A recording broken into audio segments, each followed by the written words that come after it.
morning to you, and thank you so much for finding time to be with us today. A minute past 10 a.m. here in Nairobi. Good afternoon, good evening, depending on where you tuned in and joining us from. Before we get into the detailed news bulletin, I'd like to bring us up to date with the latest headlines from across the continent and from outside. As usual, we shall start with the newspapers from Kenya.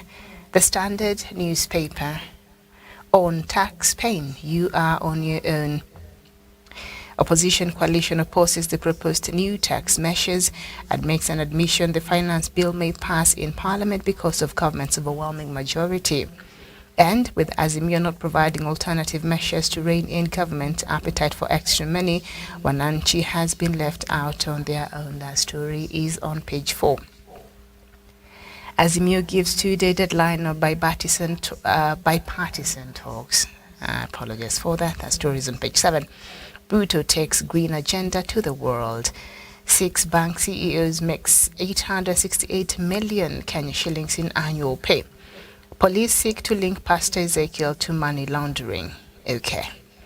The Daily Nation: Raila takes on Ruto in taxes battle. Azimio leader Raila Odinga asks the National Assembly to reject punitive taxation measures contained in the Finance Bill of 2023, leaving and hurt the economy. That story is on page 4 and 5, and just below that, there's a proposed taxes.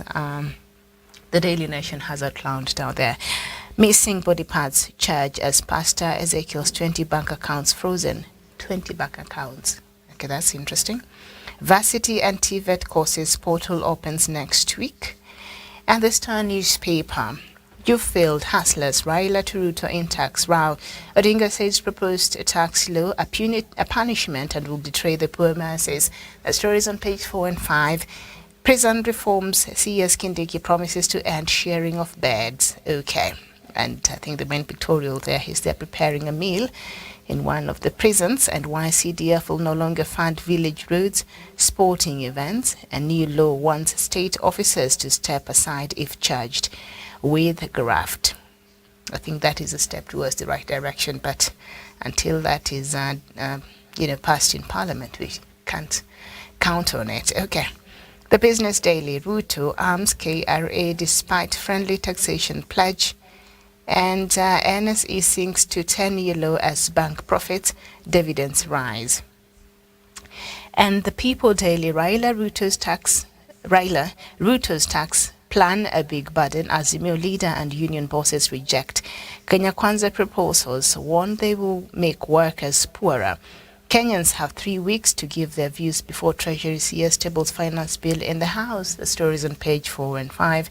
Arrested for robbing MPs. A man who's 34 years old seems so proud to steal about 700,000 Kenya shillings from 2 legislators. Reforms in the pipeline for prisons. Okay, and deal with Germany boost production of clean power. The story is on page 15.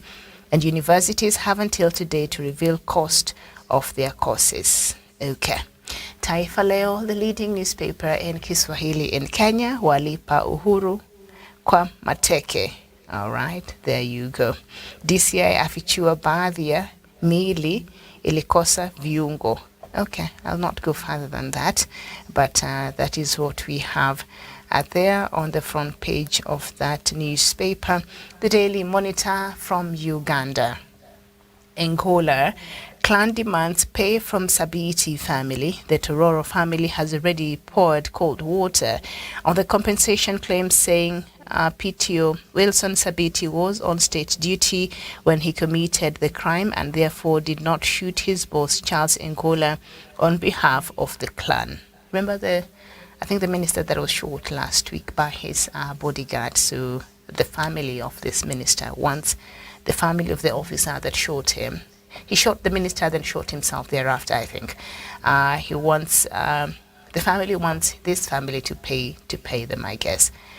We shall catch Ikuli killers, says Museveni. SADC to deploy force in the DR Congo. And I have my thoughts on this, and also do have this story in more details in a very short while.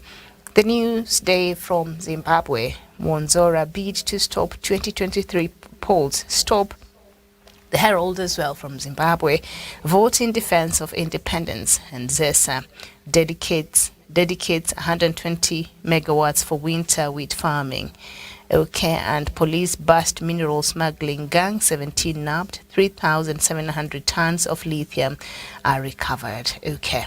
The Daily News from Zimbabwe as well. It's now game on for pending polls as Constitutional Court rejects Monzora's application. Cops put down menacing cards.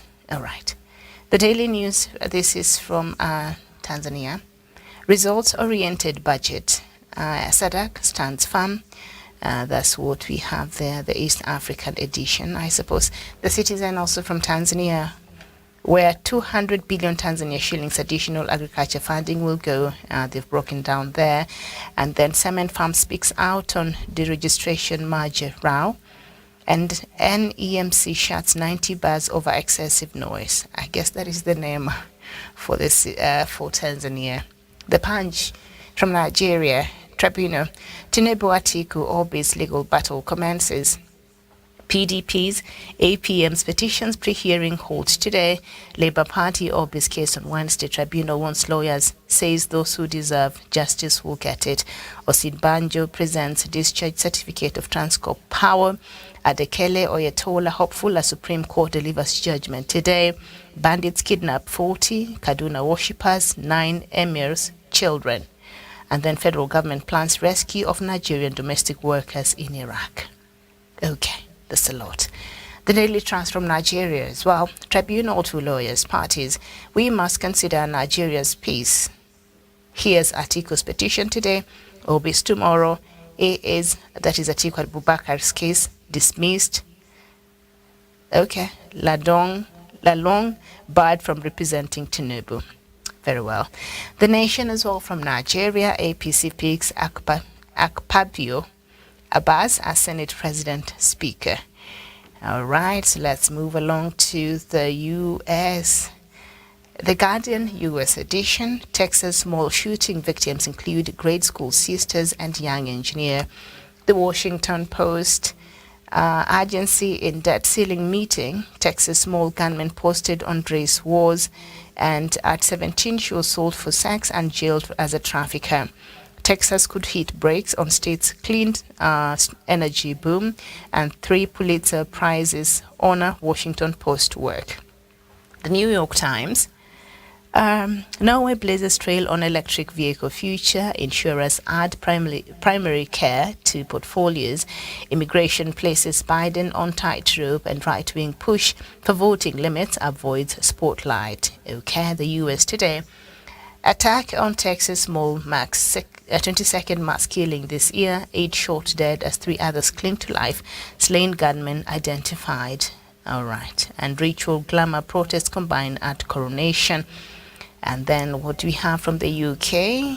The Daily Mail. Coronation special, the most heartfelt thanks. Grateful King's message to the nation. Boris, Charles, Rwanda bust. Boris and Charles, Rwanda bust. Row erupts as X. Number 10 media chief claims former Prime Minister confronted the Prince of Wales over his alleged criticism of deportation plan. That's interesting. The Daily Telegraph. Prime Minister skipped the GP for common illness. Okay. The Times. Thank you each and everyone. Kings pay tribute to nation as official portraits released. He rededicates life to serving Britain and Commonwealth. The Daily Mirror. Thank you all. King's message to the nation. The cost of living crisis. Bill's agony. Okay. The Daily Express. We thank each and every one of you. That is from King Charles. And iNews. Pass on higher interest rates to savers. Big banks told. And the nation's support is greatest coronation gift. And then the Metro, thank you each and everyone. I mean, surely, are these editors the same? This is the same thing. And yesterday's papers also carried part of the message of Prince William. They all quoted the same thing, surely. There has to be some level of creativity. But anyway, Ukraine bombarded by massive drone attack. That is the Independent. and king offers his thanks to the nation. Okay, so that is what we have there in some of these newspapers from Africa, and of course others from the UK as well as from the US. All right, so let's get into let's find out what our weather conditions are looking today in some of the leading cities across the continent of Africa. We start with Johannesburg. Today is going to be mostly cloudy with highs of 17 degrees Celsius and lows of 8 degrees Celsius. In Nairobi, it's been a very wet morning today, but I see the sun is out and it's going to be mostly cloudy with highs of 24 degrees Celsius and lows of 16 degrees Celsius. In Ghana, in Accra, it's going to be partly cloudy with highs of 32 degrees Celsius and lows of 26 degrees Celsius. In Dakar, Senegal, 27 degrees Celsius, that is on the high side, and on the low side, 22 degrees Celsius, and it's going to be mostly sunny there. In Dakar and in Abuja, Nigeria, partly cloudy with highs of 37 degrees Celsius and lows of 27 degrees Celsius. And then in Kinshasa, that is the capital of the Democratic Republic of Congo, the highs of 32 degrees Celsius and lows of 23 degrees Celsius, and it's going to be partly cloudy there. And in Angola, that is the capital in Luanda, highs of 30 degrees Celsius and lows of 25 degrees Celsius, and it's going to be partly cloudy there. And in Khartoum, highs of 39 degrees Celsius and lows of 22 degrees Celsius, and it's going to be very sunny there. And finally in Addis Ababa, highs of 22 degrees Celsius and lows of 12 degrees Celsius, and it's going to be mostly cloudy there from Sudan. So you are now up to date. Whatever your weather conditions, please enjoy it, or at least try to enjoy it, okay? All right, it is about 13 minutes past 10 a.m. here in Nairobi. A very good morning to you, and thank you so much for staying with us. Let's get into the news making headlines this morning. We start from Nigeria. A number of protesters stormed the appeal court in Abuja's Nigeria's capital on Monday to express their concern over the outcome of the election result, but were restrained from gaining entrance to the court by security operatives. On Monday, a panel of 5 Nigerian judges sat for a pre-hearing session in the trial involving opposition leaders contesting the February election won by the ruling party since Nigeria returned to democracy in 1999. After 3 decades of military rule, elections have always ended up in the court, though no challenge has ever overturned results. Petitions contesting the victory of Bola Tinubu were filed in March by several presidential candidates, including the main opposition leader Atiku Abubakar, who came second, and outsider Peter Obi, who came on third. The court has 180 days from when the petitions were filed to issue a judgment, which can then be appealed at the Supreme Court. No major decision was expected on Monday. Abubakar, who was on his 6th bid for presidency, claimed in his petition that he won the February 25th election. Both he and Obi claimed that results declared by Independent National Electoral Commission (INEC) were invalid due to non-compliance with electoral laws and corrupt practices. Abubakar, known in Nigeria as Atiku, also claimed in his petition of 223 pages that Tinubu failed to score the legal threshold of 25% of votes in the Federal Capital Territory. In his own petition, Obi had gained mass support from Nigeria's youth, also claimed to have won the election. In his 100-page petition, he also claimed that Tinubu was not qualified to contest due to his involvement in alleged drug-related case in the U.S. The president-elect has denied any wrongdoing during his time living in the U.S., and both he and his party have rejected these claims from the opposition of electoral fraud, appealing for unity. The INEC has recognized glitches during the February vote, but has dismissed claims that the process was not free or fair. The ongoing court battle is unlikely to disrupt the swearing-in of Tinubu on May 29th, who will succeed Muhammadu Buhari after 2 terms in office, as the country grapples with widespread insecurity economic woes and growing poverty, many Nigerians had hoped the presidential ballot would bring about change, but many were disappointed by the way the election was conducted. We go to Zimbabwe now. And best-selling Zimbabwean author Tsitsi Dangarembga was acquitted on an appeal on Monday of charges of incitement to violence for silently protesting with a sign in the empty streets of Harare during the 2020 lockdown. The judges of the Court of Appeal ruled against the magistrate who had condemned her in the first instance, specifying that they would not make the arguments public in a second stage. She had been arrested in the midst of the pandemic at the end of July 2020 while walking with a journalist friend and a handful of other demonstrators in an affluent suburb of Harare. Holding the sign in her hands, "We want better, let's reform our institutions," the prosecution accused him of having thus incited violence and having demonstrated without having asked for authorization. On the contrary, she claimed not to have spoken to any passerbys or the press during the modest demonstration, which, moreover, did not provoke violence. On leaving the court, this respected feminist figure denounced freedom of expression increasingly reduced and criminalized in the country, believing that Zimbabweans were now being treated as subjects and no longer as citizens. Tsitsi Dangarembga, who is 64, made a name for herself at the end of the 1980s with her first autobiographical novel, A Fleur de Peau. President Emerson Mnangagwa, who succeeded Robert Mugabe in 2017 coup, is regularly accused by rights organizations of muzzling any dissenting voices, including through arbitrary arrest. A presidential election is scheduled for August, but the exact date has not been set yet. And Southern African countries have agreed to deploy forces to the east of the Democratic Republic of Congo, where dozens of rebel groups are fighting. The decision was reached at a meeting of the global body SADC, attended by several heads of state, including DR Congo's Felix Tshisekedi. Since December, an East African regional military force has been deployed in eastern DRC daily mainly in response to the threat posed by the M23 rebel group. It is widely reported to be backed by Rwanda, although Kigali has denied the claims. Since it relaunched a rebellion in late 2021, close to 1 million people have been displaced. The latest from Sudan, the special envoy of Sudan's Army Chief General Abdel Fattah al-Burhan has met South Sudan's President Salva Kiir to discuss ways to end the war in Khartoum.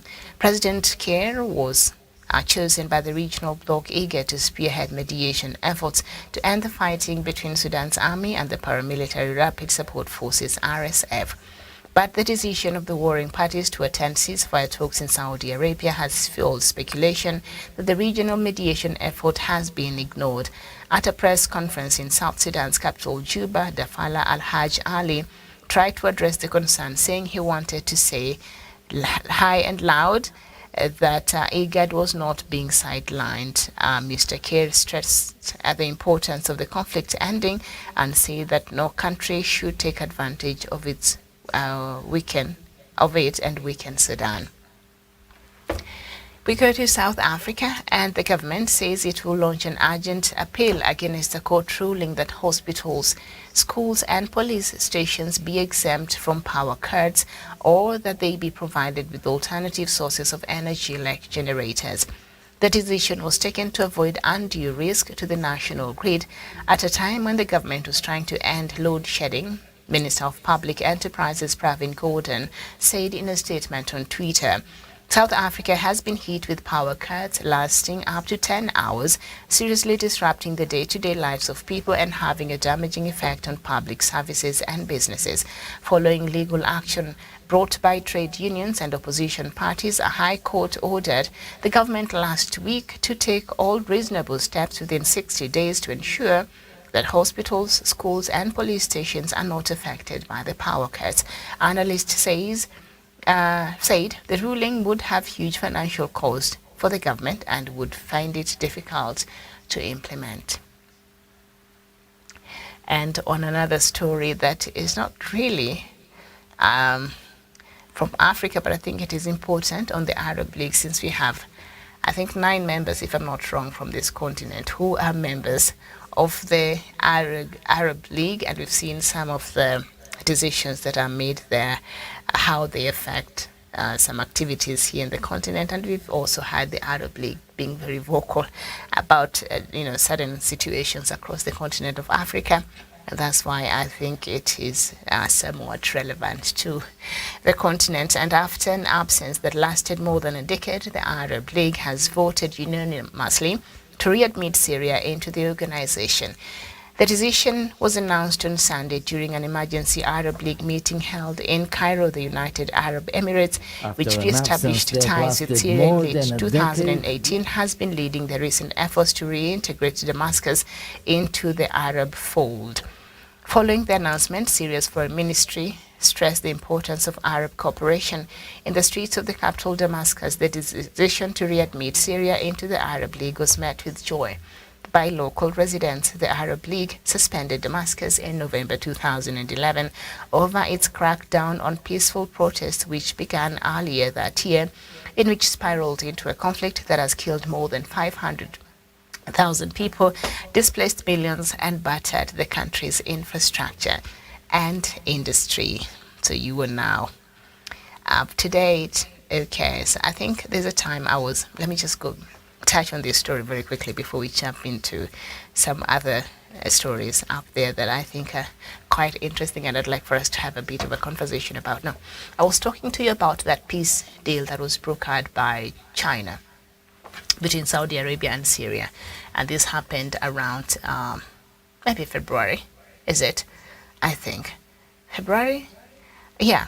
And there had been a problem that broke out in earlier on between the different sides. There's sectarian war going on in the Middle East.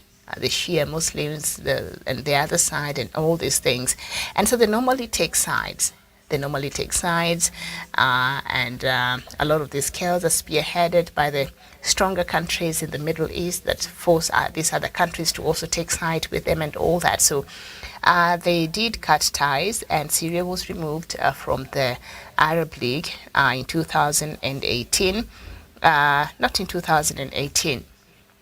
I think in 2011, because of Syria cracking down on the peaceful protesters, I think this must have been an influence from the Western countries who wanted to remove Assad. You remember during the Arab uprising, until Russia came in, and I think other countries, to support Assad and to protect him and to ensure he's still there.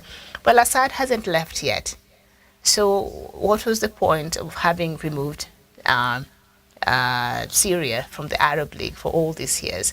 The intention was to have Assad leave and to support these protesters, and many countries tried for their own interest, so that did not work, and Assad stayed put, of course, courtesy of a few other powers that were in support of his administration. So now they have him back. They have Syria back, and Assad is still the president of Syria, so look at that. And so this is after the effort of China, that the peace and the mediation that it broke out between Saudi Arabia and Syria. The history is long, and there are so many other factors behind everything else, and so I will not get into the details right now because we are looking at the African stories, but I think it's important also because we see how that peace deal will also affect other countries and its association in the Arab League, and especially those from Africa, including Tunisia, Algeria, Morocco. We have Sudan, we have, because they met over the weekend in Cairo, over Sudan, this Arab League. So that's why, as much as it is an organization out there, but since a good number of African countries, about 9 if I'm not wrong, are in this league, and they take positions in certain issues in this continent, and that's why I think whatever they happen sometimes do really affect the geopolitics in this continent. Remember when Kenya had an issue? We still have that issue actually. the maritime boundary dispute. At that time, it was at the ICJ, and the Arab League, had the audacity to warn Kenya to stay away and, leave Somalia alone and not interfere with, Somalia's, integrity, boundaries and all that. Remember, they had a say in that, but, Kenya did not respond. And also we've seen how they have taken the issue of trying to bring peace in Sudan seriously. Matter of fact, they've met a couple of times in Cairo, 3 times since this war broke out in April 15th. So they are part and parcel, and we've heard their voices in other countries across the continent, in Algeria, in Morocco, in Tunisia, which other country? Yes, that they are there, in Libya and all that. So it is a bloc or a union that some of its operations have direct impact or works to alter some of the situations in the continent of Africa. So anyway, they have readmitted back Syria into the organization after having suspended it in 2011, November. And so I guess the mediation process by China is working very well. And so the U.S. must be worried. The U.S., having placed itself as the prefect of the world, and, it's really controlled the politics, especially in the Middle East, the way it has, even for Africa, but now it's changing. And now we've seen these other players coming up and, taking up space in the international system as far as mediation and this diplomacy is concerned. And so this is not good news for the U.S. because its position is being challenged. And its dominance in some of these geopolitics is being challenged. And so that's why you saw the U.S. scrambling and putting up a special committee to also start looking into the issues of Sudan. But, the Arab League is also there. So while we still stay with the issues of Sudan, now that I've brought in Sudan,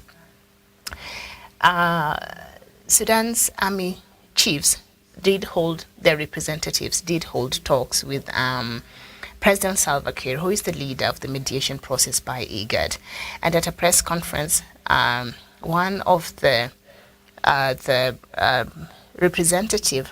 envoys from Abdel Fattah al-Burhan, his name is Dafala al-Hajj Ali, tried to address the concern of now some other parties taking over these talks. Exactly what I was saying here yesterday and exactly what I was saying last week.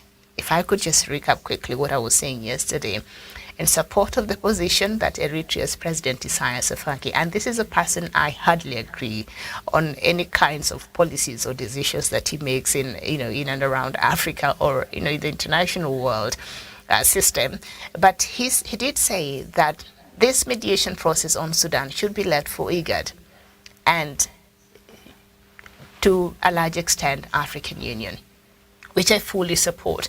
So my thoughts were, these other actors who also want to come in and try to salvage the situation and support the mediation process, instead of also being involved in other fractions of this mediation in different parts of the world, they could just support one mediation by IGAD and see that this is successful. But because of the interests that are being represented and the interest that all these different actors have in Sudan, they see as if IGAD might not be able to address these matters successfully. Of course, they want to hold these mediations and just look at them from their own perspective and make sure that their interests are not really affected. I think that's why they all, Saudi Arabia, US, and these other actors, they all have interest in Sudan, and that's why this is very important for them. But I think when you have all these players, like I said here yesterday, then the chances of having a quick solution might not be there.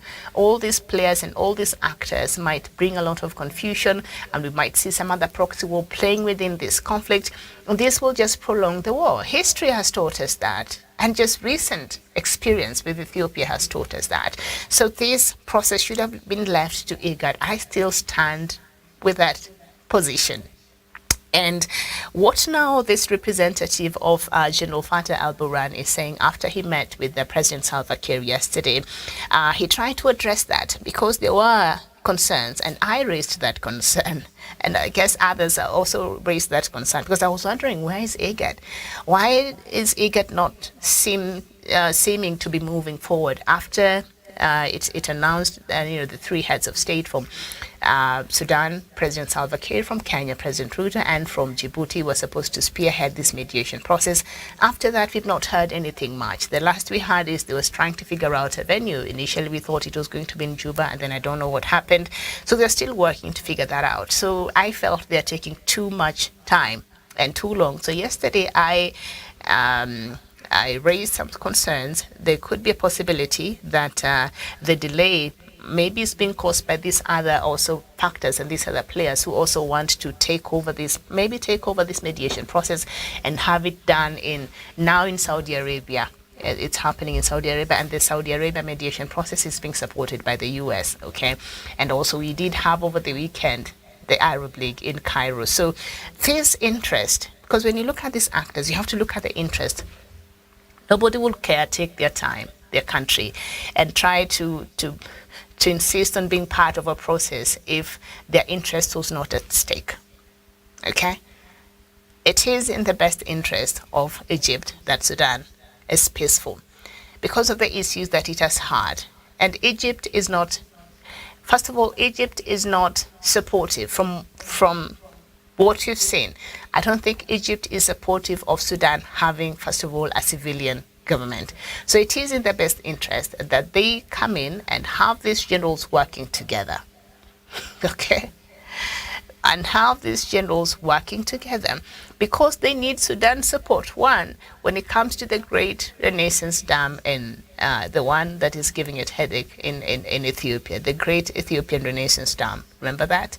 Yes, so they've been having a problem with that. Sudan never had issues until some 2 years back. Now it took a position and it was supporting, Egypt's position. So in that and other matters that, Egypt is looking at, it is in its best interest that Sudan stabilizes and more likely the generals remain in power.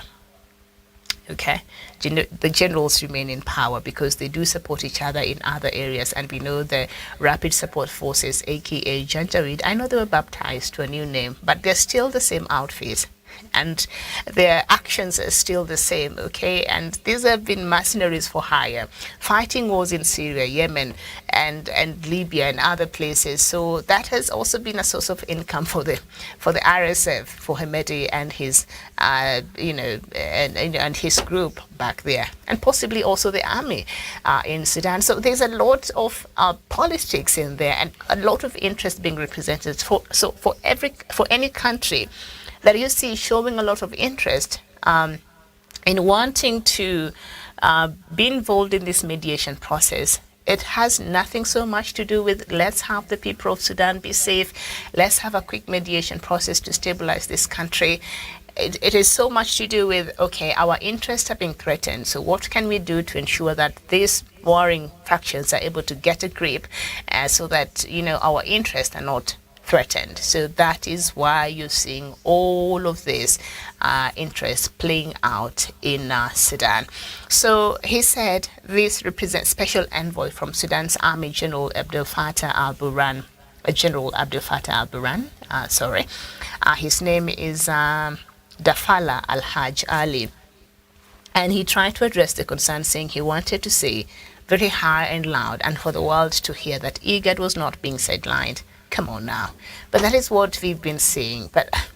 And it's easier to sit here and say, okay, fine, IGAD is being sidelined and this and that. But also, I don't know if IGAD is pushing enough, but also how far can IGAD push?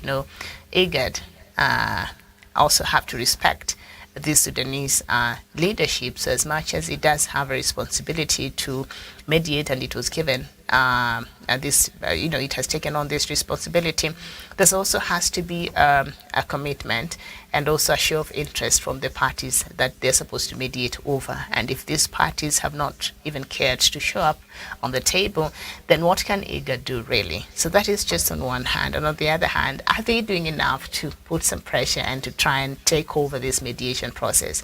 Maybe not. But when it comes to diplomacy, it's very tricky. It's very tricky, and so I can hold some maybe some kind words for IGAD for right now, but absolutely from what we've been seeing and how this process has been playing out and these other interests that are now coming in wanting to take over, I think that IGAD is being sidelined. And I think I talked about it here yesterday. I might not have used the exact words, but absolutely that is what you're seeing out there. So maybe if the rest of everybody else who's just support this process by IGAD, I think that can help us in reaching to an easy resolution. But so for him to come out and say, saying it high and loud, and for the world to hear that IGAD is not being sidelined, why are these generals easy to send their envoys to the talks in Saudi Arabia, which they were there over the weekend? Well, as the talks were happening in Saudi Arabia, there were others which were happening by the Arab League in Cairo,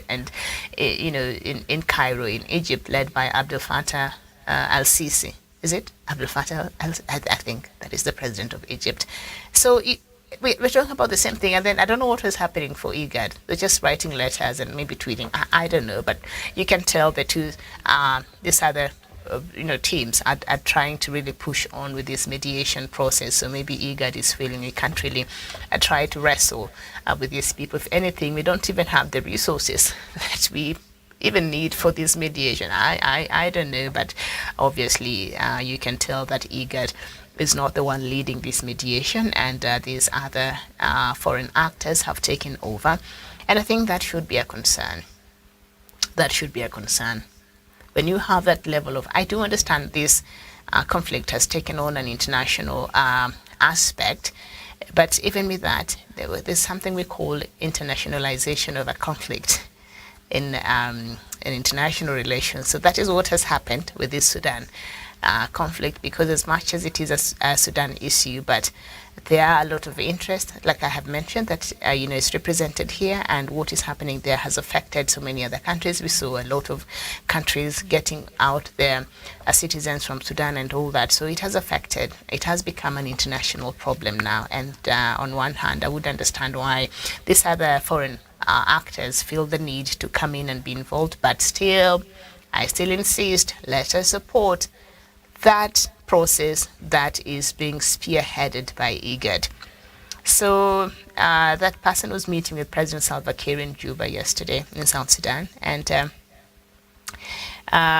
he said that we have full confidence in President Salva Kiir. That is what the envoy of Sudan's army chief, General Abdel Fattah al-Burhan, said. They have full confidence on Salva Kiir, who is leading the mediation efforts on behalf of IGAD, together with Kenya's president and Djibouti's president. And Mr. Kiir stressed the importance of the conflict ending and said that no country should take advantage of it to weaken Sudan. Well, they already are, sir. So that's a bit too late. If they continue playing these cards the way they are, and positioning themselves and supporting and equipping either side, then that is exactly what is going on. That is exactly what is happening. And there's not been any commitment from RSF side when it comes to this process by IGAD, but they did send an envoy to Saudi Arabia. And there is a part of the diplomats from Saudi who are mediating in that said on a condition of anonymity that nothing much was really achieved on the weekend talks. So they're not making headways there either. So I don't know. It's quite something there. All right. So hold on. This story, because I've said here numerous times, this story on the Democratic Republic of Congo. The first time East African community heads of state met and decided it was a good idea to form a force that will be deployed in the Democratic Republic of Congo to try and help with the conflict. I thought that was a bad idea because only few countries really qualified based on a conflict of interest, really qualified to go there. And one of them was Kenya and the other was Tanzania and South Sudan. The rest were not supposed to be involved in trying to bring solution into the Democratic Republic of Congo. And I think I said this, and as that official of Al Buran, telling Kiir, IGAD, they're letting the world know loud and, and all that. That is how I sounded, talking on this matter, high and loud. I've been saying it. It was a bad idea. And I proposed that perhaps because immediately they announced the forming of this force, there were even protests in the Democratic Republic of Congo. And the Congolese were protesting against having soldiers from Burundi, having soldiers, of course, Rwanda is not there, but they also protested, and having soldiers from Uganda. Because they were saying at some point in time, these countries were involved in this conflict. So now the person who was part of tormenting us, now you want to send them here to be a savior. That is not going to work. So it was met with resistance, and for you to win this kind of war, then you need to be in good books with the locals. You need the locals in the DRC to work with you and to point out, help you, find out areas that these rebels are, because they know, and so you need their goodwill. That's what I'm saying. You need the goodwill of the people there so that they cooperate with you. So that goodwill was dented from the get-go, because of the tainted history of some of these countries that have been accused of having been part of this conflict in the earlier years. And Rwanda right now is being accused as we speak. Okay? So I had suggested, since the Democratic Republic of Congo is also a member of SADC, why don't we have soldiers from SADC come and form that part, the troops, and help work together with MONUSCO and try and address this issue.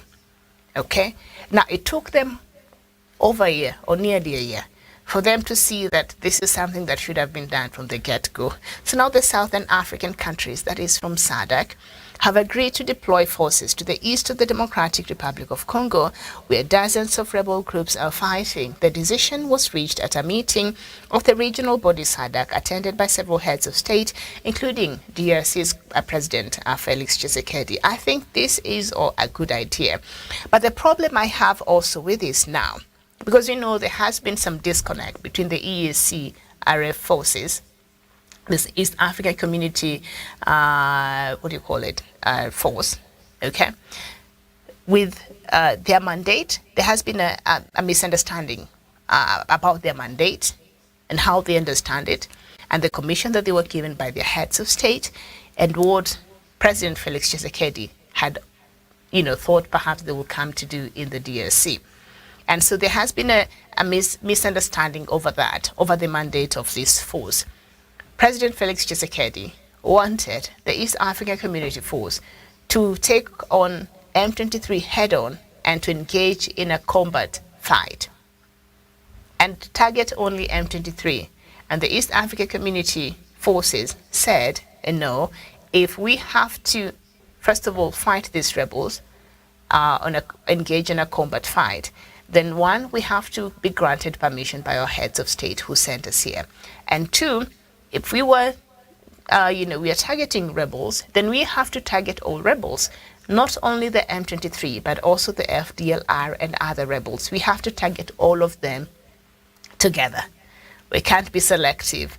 And so that is the point they disagreed, because President Felix Tshisekedi wants them to only target M23. So he wants the East African Community Force to come and fight his own personal, battle on behalf of, with Rwanda, essentially, because he's accusing Rwanda, and other actors are also accusing Rwanda of supporting the M23. So he wanted to use and leverage the presence of the East African Community Force to sort of advance his own thoughts and how he feels this should be fought. Now, if your own soldiers have not been able to fight this group, you have your own army, together with allegedly FDLR, who are also supporting you, this military, this rebel group that you don't want for it to be touched. You don't want that to be fought, but you want the M23 to be fought. And they've not been able to do that. But now you want to use and cause problems in the East Africa community, because essentially that is what that could have happened. And so there was a disagreement over that. And because of that, I think he feels the EAC are not delivering on whatever it is that he thought they should be delivering. And so now he wants to engage with the SADC forces. I don't know if SADC forces will be able to fight and only target the M23, or what mandate these SADC forces will have. It will take a while, because this is just a decision that was reached during a meeting in the SADC regional body.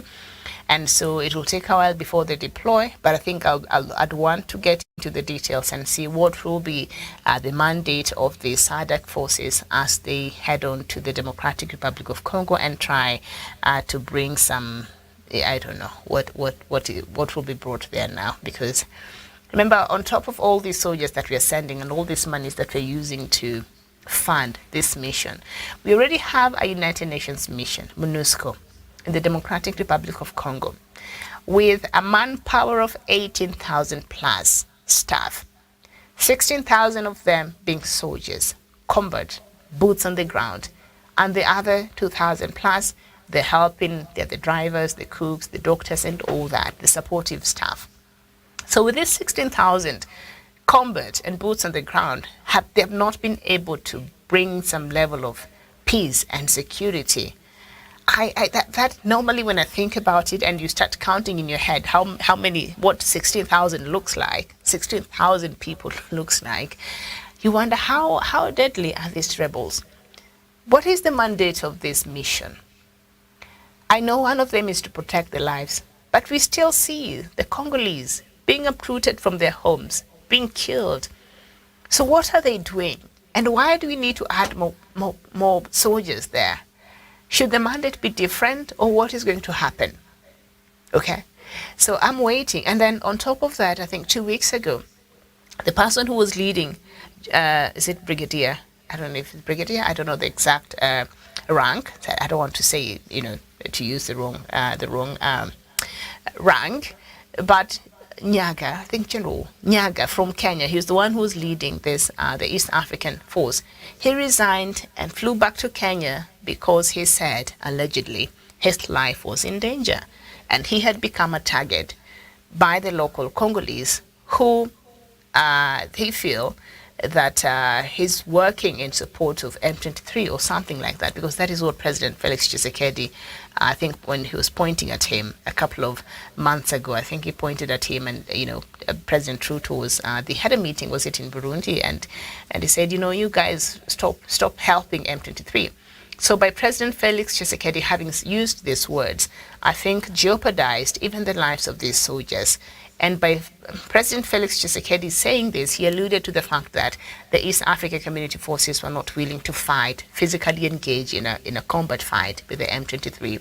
So because of that, he's feeling that the East Africa Community Force is supporting M23, which is not the case. I think the East African Community Forces, from the report that we have received from the Kenyan troops, from the South Sudanese troops, from the Burundi troops, from the Ugandan troop, is that the M23 has been cooperating, and it has been moving back, and it has been cooperating with some of these part of the agreement that was made in Angola in March. So it has been cooperating.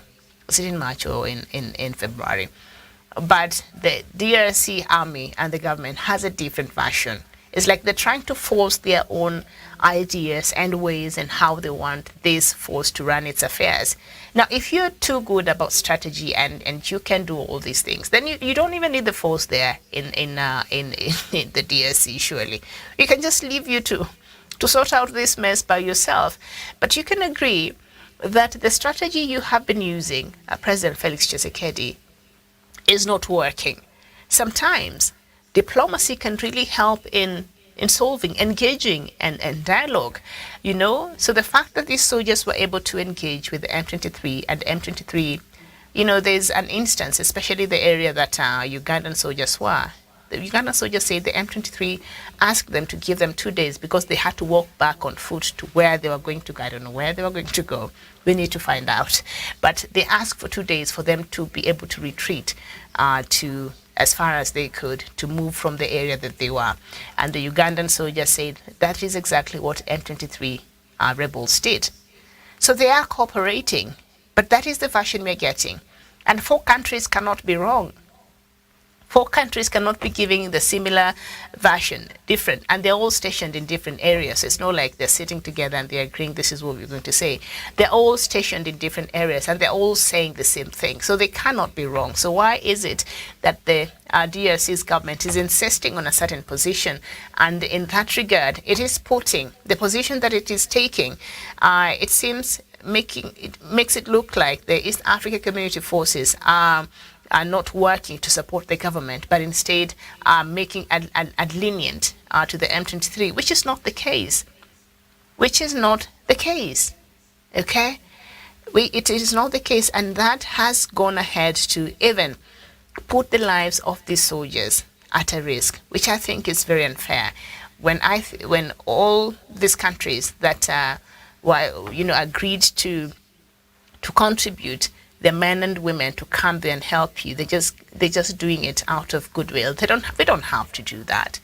Matter of fact, we can't even afford to support that. We are having our own crisis here in Kenya, but out of responsibility and just wanting to help and sympathizing and empathizing with the people of the DRC, we decided to agree to offer some of our soldiers to come there. So is Uganda, so is Burundi, so is South Sudan.